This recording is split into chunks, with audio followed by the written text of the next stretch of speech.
ஆண்டவரும் இரட்சகருமாகிய மீட்பெரும் நாமத்தில் உங்களை வாழ்த்துகிறேன். உங்கள் யாவருக்கும் என்னுடைய சமாதான வாழ்த்துக்களை தெரிவித்துக் கொள்கிறேன். அதே மாதிரி நமக்கு ஃபேமஸ் யாரு? Lord is good. கர்த்தர் நல்லவர் என்பதை இன்னைக்கு ஐயா அருமையாக ஒரு சின்ன வசனத்தை பொறுத்தார். நீ ஆசீர்வாதமாக இருப்பாய். ரொம்ப சிம்பிள் ஹம்பிள். ரொம்ப எனக்கு பிடிச்ச வசனம். அந்த ஆபிரகாமை ஆண்டவர் அழைத்து பேசுகிறார். நதிக்கு அப்புறத்திலே வேறு தெய்வங்களை சேவித்து கொண்டிருக்கிறார். அவர் ஒன்றும் ஒரு கிறிஸ்தவன் அல்ல, ஒரு யூதன் அல்ல. ஆதியாம் 11ஆம் அதிகாரம் கடைசி வசனத்திலையும், நெகேமியா 9ஆம் அதிகாரம் 7ஆம் வசனத்திலையும், ஜோசுவா 24ஆம் அதிகாரம் 2ஆம் வசனம், ஜோசுவா 24:2, நெகேமியா 9:7, எபிரேயர் 11, அப்போஸ்தலர் 13, அப்போஸ்தலர் 7, இதிலெல்லாம் அதை சொல்லியிருக்கோம். அவர் வேறே தெய்வர்களை சேவிச்சிட்ருக்காரு. அவர் வேற யாருன்னே தெரியாது. அந்த மனுஷனை கூப்பிட்டு பெயர் சொல்லி அழைத்து, நான் உன்னை பெரிய ஜாதியாக்கி மல்டிஃபை பண்ணுவேங்கிறார். 1:2, 2:4, 1:8, 2:8, 16, 1:9, 2:9, 14, 2:9, 18, 1:12, 12, 2:12, 24, 3:12, 36, 4:12, 48, 5:12, 60, 6:12, இதே மாதிரி மல்டிஃபை பண்ணுவேன், பெரிய ஜாதி ஆக்குவேன்னு சொல்லிட்டு உன்னை ஆசீர்வதிப்பேன்னு சொல்கிறார். அடுத்து சொல்கிறாரு, நான் உன்னை மல்டிஃபை பண்ணி உன்னை பெரிய ஜாதியாக்கி உன்னை ஆசீர்வதித்து நான் உன்னை பிளஸ் பண்ணுவேங்கிறாரு. ஐ வில் பிளஸ் தீங்கிறார். ஐ வில் பிளஸ், உன்னை ஆசீர்வதித்து உன் பேரை பெருமைப்படுத்த, I make the name great and thou shall be blessing. நீ ஆசீர்வாதமாக இருப்பாய். நம்ம எல்லாரும் விரும்புகிறது என்னது? ஆசீர்வாதத்தை டெவலப் பண்ணணும். இப்போ என்னோட ஒருத்தர் வந்திருக்கார், புதுசாக பாஸ்டர் ஆகியிருக்கார். இவர் ஊத்துக்கோட்டை. அவர் சிஎஸ்ஐ சர்ச்சில் செக்ரட்டரியாக இருந்தார். எனக்கு அன்றைக்கி அந்த 2 டாக்டரேட் வச்சுருக்காராம். எம்எஸ்சி எம்எடா அவர் பட்டத்தை பார்த்தேன். அவர் ஒரு பெரிய சிஎஸ்சி சர்ச்சில் செக்ரட்டரி. திடீர்னு பார்த்தா இப்போ சர்ச்சை ஆரம்பித்து பாஸ்டர் ஆகிட்டார். இதுக்கு ஒரு பாஸ்டர் ஆகணும், ஒரு தலைமை குருவாகணும், நிறைய ஆகணும், பெரிய ஆளாகணும், டெவலப் ஆகணும், எவ்வளோ நாள் செக்ரட்டரியாக இருக்கிறது, ஒரு பாஸ்டர் ஆகணுங்கிறது ஒரு ஆசீர்வாதம். அப்படி ஒவ்வொருத்தரும் இப்போ நான் ஒரு கம்பெனி வச்சுருந்தேன், டிஎஸ் பட்டுமுடி வச்சுருந்தேன். அப்புறம் டிஎஸ் பெருங்காய் ஐஸ் கம்பெனி ஆரம்பித்தோம், தனம் ஐஸ் ஆரம்பித்தோம். பிறகு டிஎஸ் பெருங்காயம் ஆரம்பித்தோம், சோப்பு ஆரம்பித்தோம், டயர் கடை ஆரம்பித்தோம், பெட்ரோல் பங்க் ஆரம்பித்தோம். இன்றைக்கி ஆர்எம்எஸ் மல்டி ஸ்பெஷாலிட்டி ஹாஸ்பிட்டலு ஒரு 50 பெட் உள்ள பெரிய ஹாஸ்பிட்டல் ஆரம்பிச்சிருக்கிறோம். பிள்ளைகள் டிஎஸ் மசாலான்னு ஆரம்பிச்சிருக்காங்க, ஒரு வாட்டர் கம்பெனி ஆரம்பிச்சிருக்காங்க, துணி கடை ஆரம்பிச்சிருக்காங்க, இன்னொரு பகுதி இன்னொரு பிள்ளை கம்ப்யூட்டரில் பெரிய ஆள். இப்படி ஒவ்வொருவரும் ஒரு மல்டிஃபை டெவலப் ஆனோம், ஆசீர்வாதமாக இருக்கணும்னு நினைக்கிறோம். இது மனிதனுடைய எண்ணம்.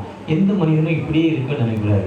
சின்ன பிள்ளையாக இருக்கணும், ஸ்கூலில் போகணும், ஃபஸ்ட் மார்க் வாங்கணும், டிகிரி வாங்கணும், அப்புறம் கல்யாணம் பண்ணணும், கல்யாணம் பண்ணி 3 பிள்ளையோ 2 பிள்ளையோ 1 பிள்ளையோ பெற்றுக்கணும், அப்புறம் அந்த பிள்ளைக்கு கல்யாணம் பண்ணணும், அது மல்டிஃபை ஆகணும். இப்படி தான் எல்லாரும் மல்டிஃபை ஆகணும்னு நினைக்கிறோம். அந்த மல்டிஃபை ஆகிற மனுஷனை சொல்கிறாரு, ஐ வில் பிளஸ் தி, நான் உன்னை ஆசீர்வதிப்பேன், நீ ஆசீர்வாதமாய் இருப்பாயின்னு சொல்கிறாரு. அந்த ஆசீர்வதிக்கும் ஆண்டவர் எப்போவுமே நம்மோடு இருக்கும் ஆண்டவர். அந்த ஆண்டவர் ஷால் பி பிளெஸ்ஸிங், நான் உன்னை ஆசீர்வதிப்பேன். இதை பற்றி திங்க் பண்ணுறப்போ ஷேக்ஸ்பியருங்கிற ஒரு பெரிய ஒரு நல்ல நாடக கம்பெனி வச்சுருந்தார். உலக அளவில் பெரியவர். இயேசு கிறிஸ்து வருவதற்கு பலர் காரணம். அதில் ஷேக்ஸ்பியர் ஒரு ஆள்.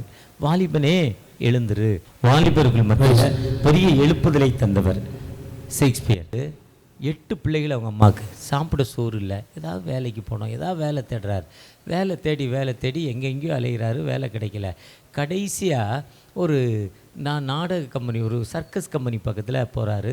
அங்கே குதிரையை விட்டுட்டு போகிறவங்க, குதிரை பாதுகாப்பு இல்லை, அவங்க கட்டிட்டு சர்க்கஸோ நாடகம் பார்க்க போகிறப்போ யாரோ குதிரையை அவுத்துட்டு போயிடுறாங்க. அதனால் யாராவது பார்த்துக்கணுன்னு ஒருத்தர் சொல்கிறார், நீ பார்த்துக்கூட, உனக்கு $1 தர்றேன், இல்லை ஒரு 2 சல்லி தர்றேன், 100 சல்லி $1 நினைக்கிறேன், எனக்கு கன்ஃபார்மாக தெரியல, இவ்வளோ தரேன்னா உடனே அவர் நான் பார்த்துக்கிறேங்கன்னு. அவங்க வருமானம் என்ன பண்ணுறாரு, நல்ல காரை தொடச்சி காரை துடைக்கிற மாதிரி அந்த குதிரையை நல்லா கழுவி தொடச்சி அதுக்கு நல்லா உணவுலாம் போட்டு அந்த குதிரையை குழுன்னு வச்சுருக்கிறாரு. $1 தர்றேங்கிறோம், $5 கொடுக்குறாங்க.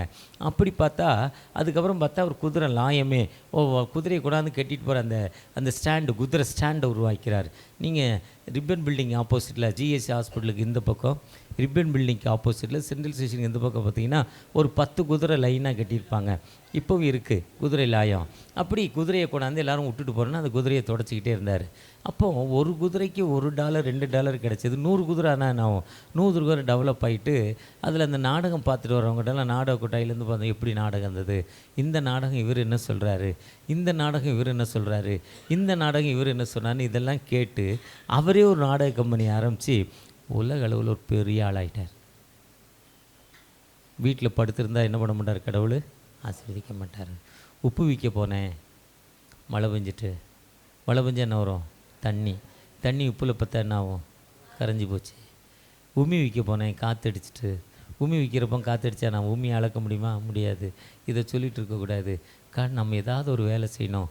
ஒரு மனிதன் என்ன பண்ணால் ரொம்ப லேட்டஸ்ட் உங்களை மாதிரி லேட்டஸ்ட்டு கிறிஸ்டின்ஸு, புது மனுஷன். கடவுள் சொன்னார், நான் விசுவாசித்தால் தெய்வனுடைய மகிமையை காண்பான்னு சொன்னோன்னே விசுவாசித்து ஒரு நாள் அவர் ரொம்ப கடவுள் மேலே ரொம்ப நம்பிக்கை வந்து ஒரு நாள் காட்டுக்குள்ளே போனோடனே அங்கே ஒரு நரியை பார்த்தான்.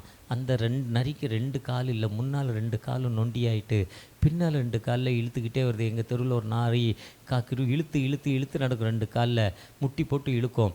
அதேமாதிரி அந்த நரி இழுத்துக்கிட்டு வரும். ஆனால் குழுன்னு இருக்குது, நல்ல எடை, பார்க்க அழகாக இருக்குது. நல்ல சாப்பிட்ற மக்களுக்கும் உணவில்லாத மக்களுக்கும் வித்தியாசம் ரொம்ப அழகாக இருக்குது. உடனே அந்த நரியை பார்த்தோன்னே அவனுக்கு இந்த நரி நல்லா இருக்கே, பசியில் 2 காலம் இல்லையா, ஆனால் இதுக்கு உணவு எப்படி கிடைக்குதுன்னு அவன் திங்க் பண்ணிக்கிட்டே இருக்கிறப்போ ஒரு சிங்கம் அங்கேருந்து வருது. ஒரு அப்பந்தான் ஒரு மானை பிடிச்சி அடித்து சாப்பிடுது, ரத்தம் வடிஞ்சிக்கிட்டு இருக்குது. நல்லா சாப்பிட்ட உடனே பாதி கறியை அந்த மானுக்கு முன்னால் போட்டுட்டு அது போய் மானுக்கு முன்னால் தூரமாக போட்டு போயிடுச்சு. அது போனவுடனே அந்த நரி போய் அந்த கறியை சாப்பிட்டுது, அந்த மானோட கறியை. இவன் பார்த்தான், கடவுள் எவ்வளோ நல்லவருங்க, எவ்வளோ உணவு கொடுக்குறாரு, 2 காலுக்கு இல்லாத நரிக்கு உணவு கொடுத்துட்டாருன்னு இவன் அதுலேருந்து வேலைக்கு போகல, வீட்டில் படுத்தே தூங்கினான். எது? ஆண்டவர் சோறே கொடுக்கல. அப்போ அவன் திரும்ப ஆண்டவர்கிட்ட பேசுகிறான். அப்போ அவர் சொன்னார், நீ ஏன்டா நிறைய பார்த்த, அந்த சிங்கம் எவ்வளோ கஷ்டப்பட்டு உழைச்சி சாப்பிட்டு இன்னொன்று உணவு கொடுத்ததே, நீ அதேமாதிரி வேலை செய்யக்கூடாதுன்னார். யாரை மாதிரி? சிங்கத்தை மாதிரி. சும்மா ஆசீர்வாதம் எங்கேயும் வானத்தை பொத்துக்கிட்டு வளராதுங்க. செவ்வாய்க்கிழமை மீட்டிங் நடக்குன்னா இவர் 4 நாள் பாஸ்டிங் வந்து ஜெபம் பண்ணணும். அப்போ தான் ஹீலிங் வரும், அப்போ தான் பிரச்சனை வரும். மக்களுக்கு இப்போ வந்திருக்க ஒரு 50 பேர் 20 30 பேர் வந்திருக்கோம்.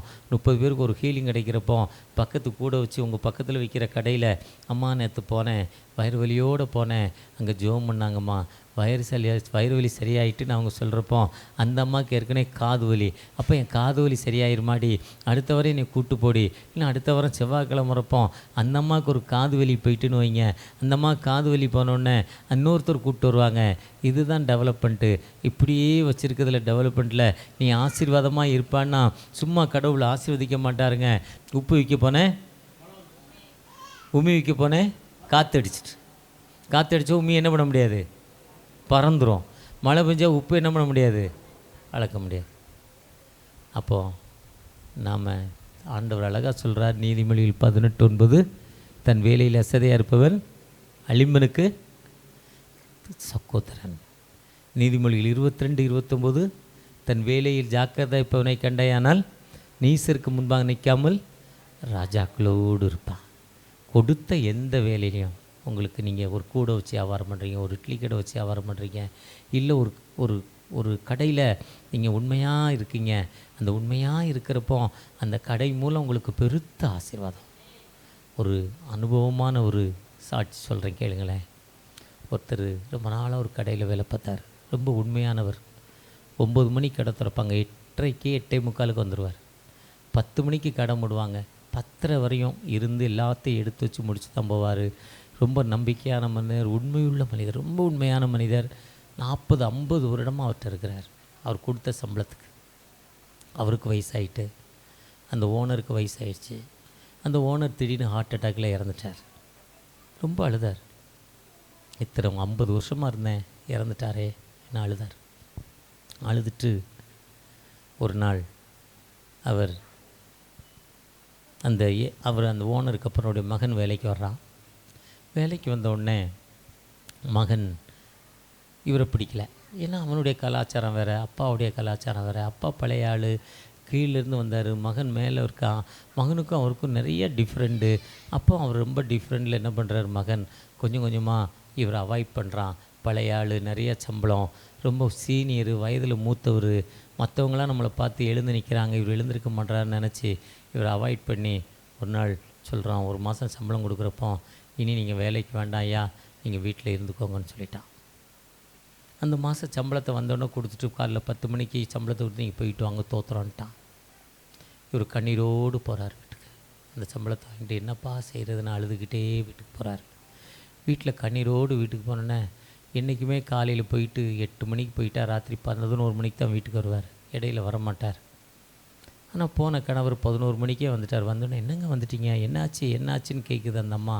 இவருக்கு ஒன்றுமே சொல்ல தோணலை. வீட்டில் போய் உட்கார ஒரு காஃபி கொடுக்குறாரு.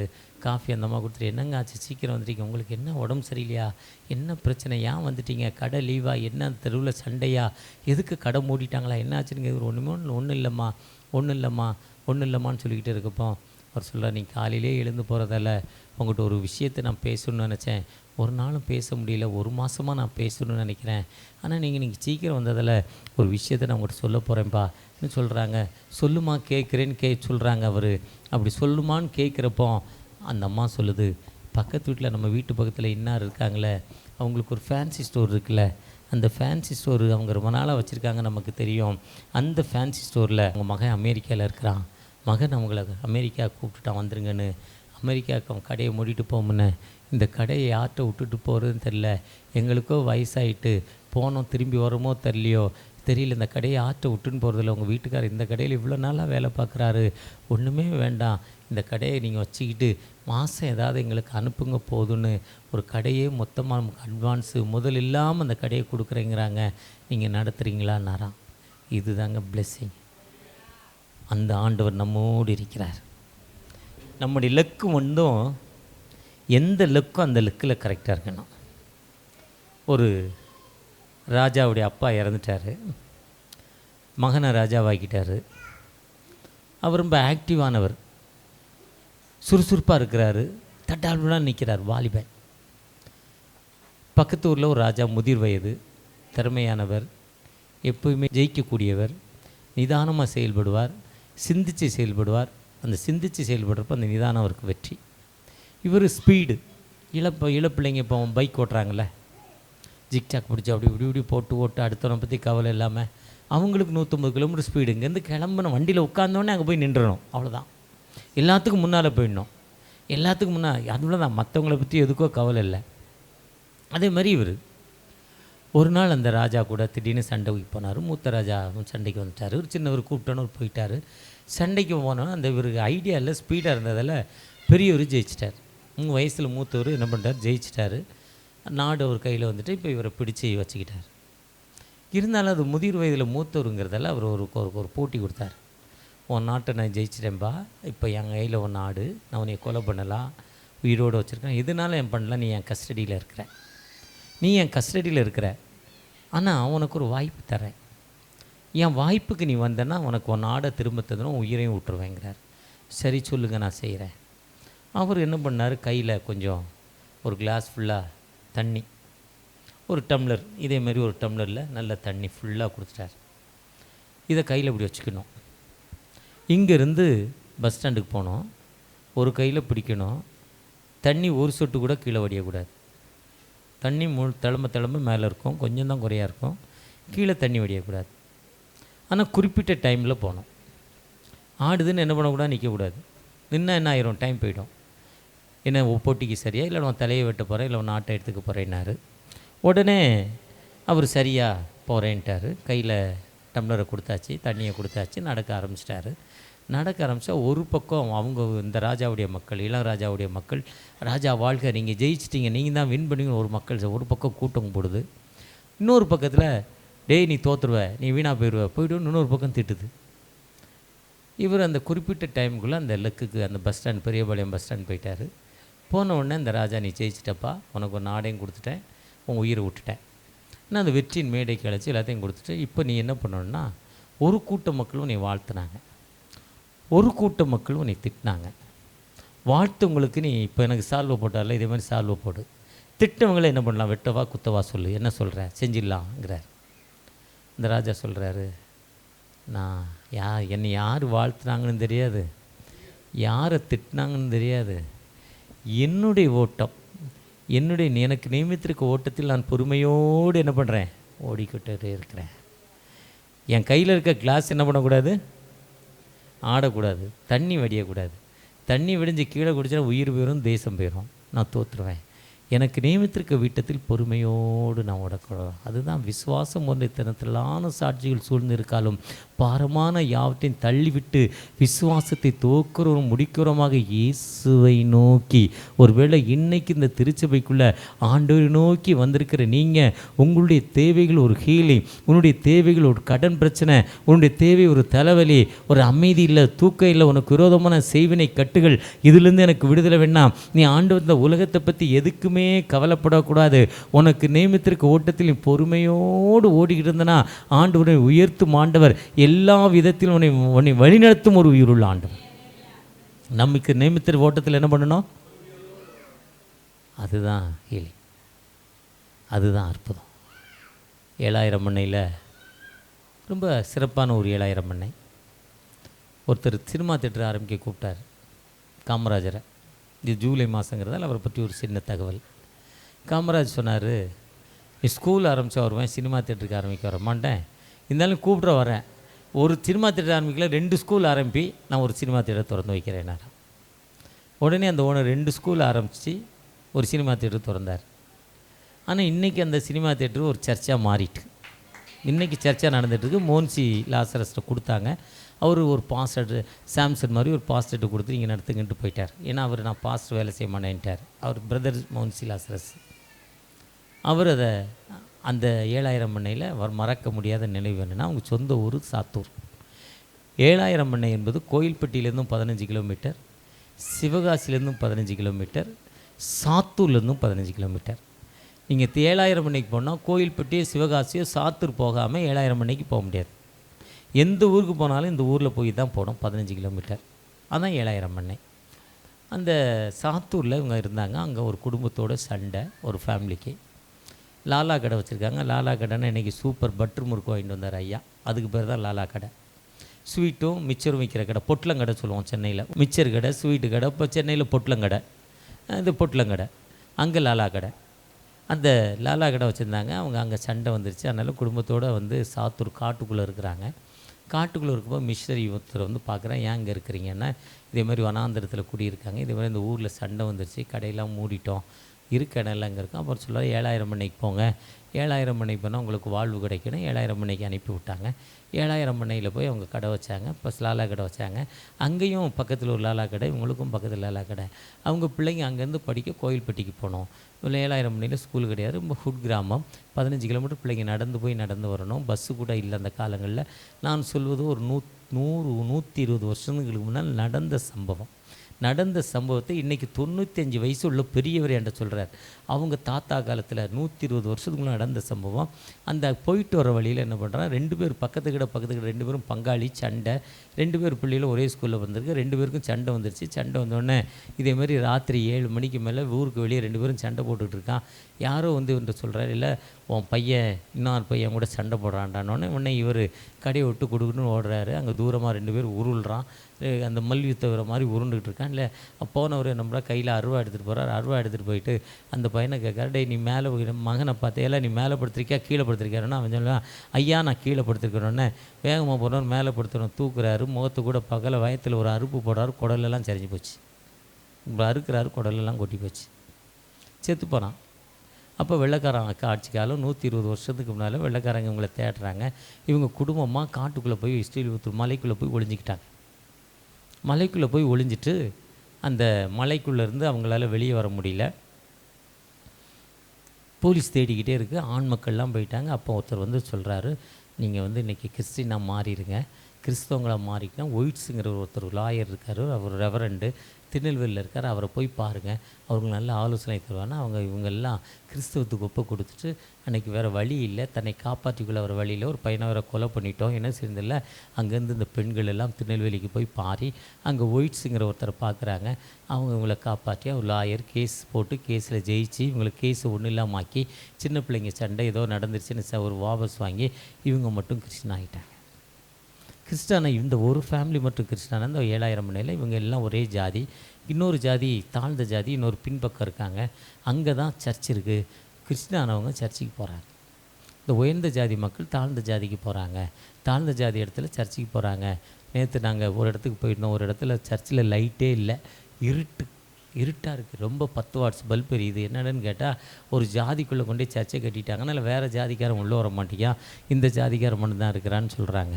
இந்தளவுக்கு இன்றைக்கி ஜாதி அடிமைத்தனம். நானும் அவரும் போயிருந்தோம். ராத்திரி 10 மணிக்கு ஒரு இடத்துல காலாஸ்திரி பக்கத்தில் ஒரு வில்லேஜ் மினிஸ்ட்ரியில் ராத்திரி 9:45 10 மணிக்கு வில்லேஜ் மினிஸ்ட்ரியில் அந்தளவுக்கு ஜாதிய கொடுமை. அப்போ இப்போவே அப்படி ஜாதிய கொடுமை தான், அன்றைக்கி எப்படி ஜாதிய கொடுமை. இந்த அம்மா உயர்ந்த ஜாதியை ஒரு உயர்ந்த ஜாதி மீன்ஸ் ஒன்றும் இல்லை, எல்லாத்துக்கும் பிளட் இஸ் ரெட்டு, எல்லாம் ஒன்று தான். ஆனால் இன்றைக்கி ஜாதிய கொடுமை எல்லா உலகம் முழுவதும் எல்லா இடத்துலையும் இருக்குது. மனிதனுடைய மனதுக்குள்ளே ஊறி இருக்குது. அப்படி ஊறி அவங்க என்ன பண்ணுறான், அந்த அம்மா ஒருத்தன் திட்டுறான் அவங்க வீட்டுக்காரரை, டே முட்டாள், என்னல ஓம்மா ஒய்ஃபு உன் பொண்டாட்டி தாழ்ந்த ஜாதி கோயிலுக்கு போயிட்டு வரா, திட்டுறா, திட்டுன்னு எல்லாம் திட்டோன்னா அந்த அம்மாட்ட சொல்கிறாங்க, நீ அங்கே போயிட்டு ஒரு தீட்டாமே எல்லாம் சொல்கிறாங்களே. இன்னொன்று அந்த அம்மா என்ன பண்ணுது, இப்படி கழுத்தில் கை வைக்குது. கையில் வச்சா 120 200 சவர நகை, 120ல் 200 சவர நகையை அப்படியே எடுத்து வீட்டுக்கார்ட்ட கொடுத்து சர்ச்சு கட்டிட்டு வீட்டு போயான்ட்டார். 200 சவர நகை அன்னைக்கு விற்று, இன்றைக்கி 200 சவரம் எவ்வளவு, அன்றைக்கி ஏதோ விற்று 3 ஏக்கர் இடத்த வாங்கி அதில் ஒரு சர்ச்சு கட்டி இன்றைக்கி அந்த கிராமத்தில் 40,000 ரூபா வாடகை வருது. சுற்றி கடை விட்ருக்காங்க அந்த சர்ச்சுக்கு. 7000 மணியில் சிஎஸ்ஐ சர்ச் இருக்குது. அந்த அம்மா விற்று சர்ச்சை ஆரம்பிச்சது. அந்த அம்மா விற்று சர்ச்சை ஆரம்பித்ததுக்கு இன்றைக்கி அந்த அம்மாவுடைய அந்த சரித்திரத்தை அவங்க பேரை 90 வயசு என்ட 70-75 வயசில் அவரே நேரடியாக அந்த சர்ச்சுக்கு நான் போயிட்டு அந்த ஆல்ட்டில் முட்டி போட்டு ஜெபம் பண்ணோடனே அவரே எனக்கு ஐயா இந்த சர்ச்சோட சரித்திரம் அப்போ சொல்கிறாரு.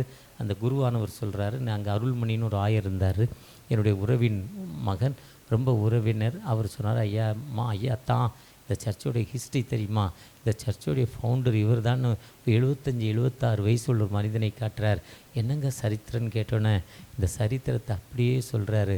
அவருடைய லுக் என்ன, கர்த்தரை நோக்கி ஓடுவதான், இயேசுவை நோக்கி ஓடுவதான். ஒருவேளை நீங்களானும் ஆண்டோடைய சன்னிதானத்தில் பொறுமையோடு ஓடுறப்போ ஆண்டவர் உயர்த்தும் ஆண்டவர். உங்களுக்கு எனக்கு வர்ற வருமானத்தில் ஆண்டவர் சொல்கிறார், 10ல் 1 நீ கடவுளுக்கு கொடுங்கிறாரு, 10ல் 1 நிச்சயமாக கொடுக்கணுங்கிறாரு. அதே எசேக்கியேல் 6ல் 1 கொடுங்கிறாரு. நெகேமியாவில் சொல்கிறப்போ 3ல் 1 கொடுங்கிறாரு. உங்களுக்கு 10 ரூபா வந்தால் எவ்வளோ கொடுக்கணும், 100 ரூபா வந்தால் எவ்வளோ கொடுக்கணும், 1000 ரூபா வந்தால், 1 லட்ச ரூபா வந்தால், 10 லட்சம் வந்தால், 100 லட்சம் வந்தால், 1 கோடி வந்தால் 10 லட்சம் கொடுக்கணும். நம்ம மனசு என்ன பண்ணுறதில்ல, வர்றதில்ல. கடவுளுக்குன்னு நீங்கள் கொடுக்குறப்போ திருச்சபையிலையும் சரி, ஒரு பாதி பகுதியை திருச்சபைக்கும் பாதி பகுதியை ஏழைகளுக்கும், பக்கத்து உங்களுக்கு என்ன வருதோ அதை நீங்கள் காணிக்கையோ நேற்று ஒரு பாஸ்டர் என் கூட பேசிக்கிட்டு வந்தாங்க. இன்னும் அவர் பிள்ளைகளுக்கு அவர் தான் காணிக்கை கொடுக்குறாராம். நேற்று ஒரு கோயிலில் அவர் வந்தார் கூட. காலாஸ்திரியில் ஒருத்தர் மணிதாசன் ஒருத்தர் இருக்கார். பெரிய பிள்ளைங்க, கல்யாணம் பண்ணி 2-3 பிள்ளைங்க இருக்குது. அவங்க கல்யாணமாய் பையனுக்கே அவர் தான் பேரனுக்கும் மகனுக்கும் காணிக்க கொடுக்குறாரா. ஏன்னா கடவுளுக்கு கொடுப்பது என்பது நாம் ஆசீர்வாதமாக இருக்கணும். அதுதான் ஆபிரகாம் என்ன பண்ணுறாரு, ஆபிரகாம் சொல்கிறப்ப அவனை பெரிய ஜாதியாக்குவனே நான் ஆசீர்வாதமாக இருப்பேன். அந்த எபிரேயர் 6:14 நிச்சயமாக உன்னை ஆசீர்வதிப்பேங்கிறாரு. இந்த ஆதியாகமம் 17:2 பார்த்தீங்கன்னா, நான் உன்னை 17:2 உன்னை திரளான ஜாதியாக்குவேங்கிறார். அந்த சங்கீதம் 129:8 பார்த்தீங்கன்னா அழகாக சொல்கிறாரு. 129:8 வாசி. கர்த்தருடைய 129:6 கர்த்தருடைய ஆசீர்வாதம் உங்களுக்கு உண்டாவதாக, கர்த்தரின் நாமத்தினால் உங்களை ஆசீர்வதிக்கிறோம். 2 கொரிந்தியர் 4:8 பார்த்தீங்கன்னா, நாங்கள் எப்பக்கத்திலும் நெருக்கப்பட்டு ஒடுங்கி போவதுமில்லை, கலக்கமடைவதும் இல்லை, மனம் முறிவடைவதில்லை, துன்பப்பட்டு கைவிடப்படுகிறதும் இல்லை, கீழே தள்ளப்பட்டும் மடிந்து போகிறதும் இல்லை. கீழே தள்ளினாலும் என்ன இல்லை? அழகாக வாசிங்க. 2 Corinthians 4:8 நாங்கள் எப்பக்கத்திலும் நெருக்கப்பட்டும், நாங்கள் எந்த வகையில் நெருக்கப்பட்டாலும், இப்போ நீங்கள் பக்கத்தில் நீங்கள் என்ன பிஸ்னஸ், உங்களுக்கு விரோதமாக 4 பேர் வந்தாலும் அங்கே என்ன உங்கள் கடைக்கு வர்றவன் என்ன பண்ணுவான்? நீங்கள் உங்களுக்கு விரோதமாக ஒருத்தனை கம்மியாக வேலைக்கு வேணாலும் அவன் என்ன பண்ண அங்கே வேலை செய்ய முடியாது. எப்பக்கத்தில் நெருக்கப்பட்டால் நெருக்கப்படுவதில்லை. அடுத்து வாசிமா. நாங்கள் கலக்கமும் அடைந்தும் நாங்கள் மனம் முறிவடைவதில்லை, துன்பப்பட்டும் கைவிடப்படுகிறதில்லை. கீழே எங்களை பிரிட்ஜிலேருந்து தள்ளினால் என்ன பண்ணுறதில்ல? மடிந்து போக மாட்டோம். ஏன்னா உனக்கு விரோதமாய் உருவாக்கப்படுற எந்தவித ஆயுதமும் உனக்கு விரோதமாய் ஒரு வழியாய் வருவார்கள். எப்போ சொல்கிறான்னா, அதான் வாங்க 28:1 சொல்கிறார், நான் இன்று உனக்கு விதிக்கிற கட்டளை கருத்தாய் கை கொள்ளுவாயானால். நம்ம கொடுத்த வேலையில் ஜாக்கிரதையாக இருக்கணும். 1. செகண்டு, நம்ம வர்ற வருமானத்தில் கடவுளுக்கு நன்றி செலுத்த வேண்டும். பாஸ்ட்டு 10 ரூபா வந்தால் 1 ரூபா காணிக்க கொடுத்துடணும். 100 ரூபா காணிக்க வந்தால் 10 ரூபா அவர் என்ன பண்ணிடணும்? தசம பாகம் எடுத்து வச்சிடணும். பாஸ்ட்னாலும் சரி, பிரசங்கியாக இருந்தாலும் சரி, கேமராமேன் பாஸ்டாக இருந்தாலும் சரி, எப்போவுமே நாம் ஆண்டவருக்கு கீழ்ப்படிந்து உபே பண்ணி, அதான் எரேமியா 7:23, என்னுடைய வசனங்களுக்கு கீழ்ப்படி, உபே பண்ணு, என் வார்த்தைக்கு நீ கீழ்ப்படி. அந்த வார்த்தைக்கு கீழ்ப்படுறப்ப நான் உன்னை ஆசீர்வதிப்பேன், பெருமைப்படுத்துவேன், பெரிய ஜாதியாக வைக்கணும்னு சொல்லிட்டு கூப்பிட்டு பிள்ளையே போட்டு வெட்டி போடுறாங்கிறார். முதல் ஒய்ஃபுக்கு குழந்தை இல்லை, 2வது ஒய்ஃபை சேர்த்துக்கிட்டது குழந்தை இருக்குது, அதை கொண்டு ரோட்டில் விட்டு ஓடாடினார். ரோட்டில் விட போயிட்டார், விட்டார், அழுகுறார். சின்ன பொண்ணுறான், அதை கொண்டு எங்கேயா ரோட்டில் விட, விட்டுடா முட்டாள்னானா விட்டுட்டு வந்துட்டார். அப்புறம் ஒய்ஃபுக்கு கன்சீவ் ஆகி குழந்தை பிறந்தது, அதை கொண்டே வெட்டுறாங்கிறார். வெட்டே போயிட்டார். 6 ரூபா எடுத்துட்டார், வாங்கிட்டார், போட போகிறார். அப்போ தான் சொல்கிறார், இல்லை வெட்டாத. அதுவரை கடவுளுக்காக தன் வாழ்வையே அர்ப்பணிக்கிறார். அவருக்கு 3 ஒய்ஃபை சொல்லுவாங்க. ஆதியாகமம் 25 3 ஒய்ஃபில் முதல் ஒய்ஃபு சாராள், அதுதான் இஸ்ரேலியர் சந்ததி. 2வது ஒய்ஃபு இஸ்மவேலர் முகமதியருடைய சந்ததி. 3வது ஒய்ஃபு நம்ம ஊரில் பிராமண சகோதரர்கள். அவங்கள விரட்டி விட்டார் காசு கொடுத்து. ஆதியாகமம் 25 1-2 அதிகாரத்தில் பார்த்தீங்கன்னா, ஆதியாகமம் 25:2 படிங்களேன். அவரை கணக்கு முடித்து அனுப்பிட்டார். அது முதிர் வயதில் அவளை கணக்கு முடித்து நீ போயிட்டு வான்ட்டார். அவங்க அங்கேருந்து புறப்பட்டு கைபர் போலேருந்து கணவாய் வழியாக இந்தியாவுக்குள்ளே வர்றாங்க. இது சரித்திரம், இதில் இருக்காது. 1-4-5 வரையும் அந்த கைபர் போலேருந்து அந்த ஆரியருடைய திராவிடர் ஆரியருடைய சரித்திரத்தை பிடிச்சின்னா, கைபர் போலேருந்து கணவ வழியாக இந்த ஊருக்குள்ளே வர்றாங்க. சிந்து சமவெளி நாகரிகத்தில் தான் அவங்க வாழ்கிறாங்க.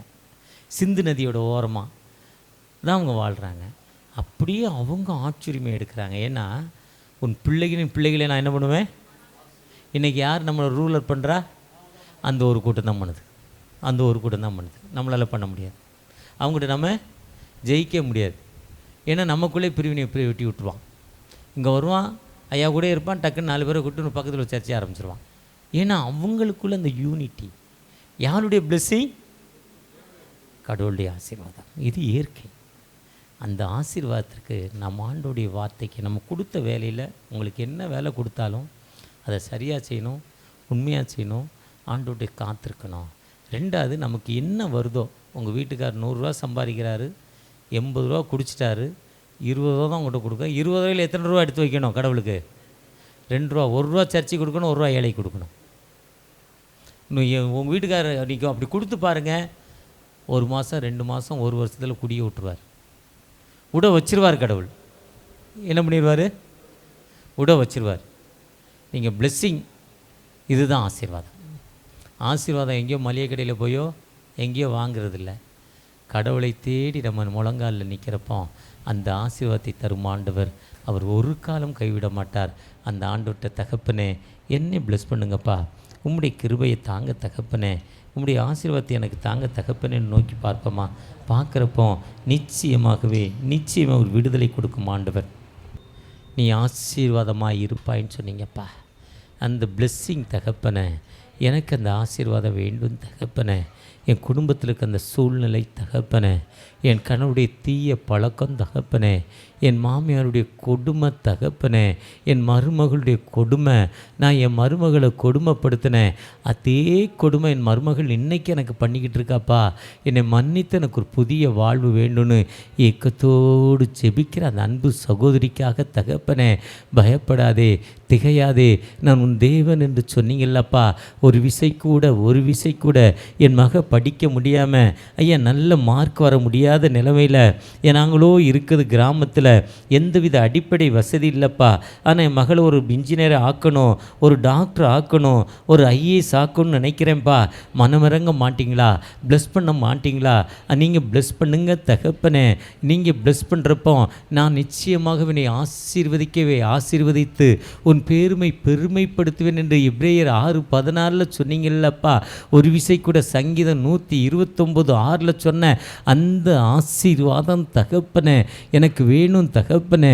நான் இன்று முதல் உன்னை ஆசீர்வதிப்பேன் என்று வார்த்தையின்படி அந்த பிளெஸ்ஸிங் எனக்கு தர மாட்டீங்களா? நான் விசுவாசத்தோடு என் தலையில் கை வச்சு ஜெபம் பண்ணிகிட்டு இருக்கேன். அந்த விசுவாசத்தின் அடிப்படையில் என் கண்ணீரான வாழ்வு எனக்கு மாற்றப்படணும், எனக்கு ஒரு விடுதலையான வாழ்வு வரணும், எனக்கு ஒரு ஏக்கம், என்னுடைய கண்ணீரான வாழ்வு மாற்றப்படணும். உம்முடைய பாதத்தில் வந்திருக்கிறேன், உம்மை நோக்கி பார்க்க வந்திருக்கிறேன். எனக்கு ஒரு விடுதலை கொடுங்க, என்னை பிளஸ் பண்ணுங்க, என்னை ஆசீர்வதிங்கப்பா. உம்முடைய பாதத்தில் வந்து நிற்கிற மனிதனை இல்லை, உயிருள்ள தகப்பனாகி உம்மை நோக்கி வந்திருக்கிறேன். எனக்கு வாழ்வு கொடுங்க, என்னை ஆசீர்வதிங்க. ஒவ்வொரு வாரமும் எவ்வளோ வேலைகள், எவ்வளோ எதிர்ப்பு, எவ்வளோ கஷ்டமான சூழ்நிலை இருந்தாலும் இந்த கூட்டத்துக்கு போகணும், இந்த ஒரு ஆசீர்வாதம் எனக்கு வேணும், ஏக்கத்தோடு வந்திருக்கிறேன். என்னை பிளஸ் பண்ணுங்க தகப்பனே, என்னை ஆசீர்வதிங்க. உம்முடைய ஆசீர்வாதம் இல்லாமல் எனக்கு விடுதலை இல்லை தகப்பனே. என்னை பிளஸ் பண்ணுங்க தகப்பனே.